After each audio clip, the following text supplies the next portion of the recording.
Hello my YouTube family. તો અમારી સવારે નીકળી પડી છે ગણપતિના દર્શન કરવા અને અમે જઈ રહ્યા છીએ શ્રી રાજસ્તંભ પરિવાર સોસાયટીના ગણપતિ જોવા। અને ત્યાંના ગણપતિ અચૂકથી જોજો જો તમે વડોદરાના છો તો।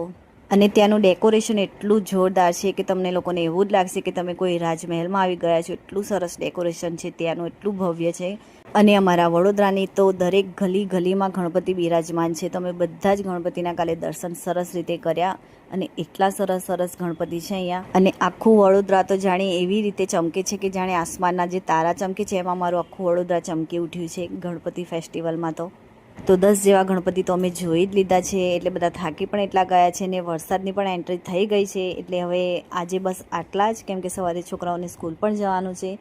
તો સારું, હવે આપણે મળીશું આવતા નવા મિની વ્લોગમાં। તો હું તમને બીજા પણ ગણપતિના દર્શન કરાવી દઈશ આ જ રીતે। અને બેસ્ટ ગણપતિ તો મને બસ રાધા કૃષ્ણવાળા બહુ જ ગમ્યા। તો સારું, મળીશું આવતા નવા મિની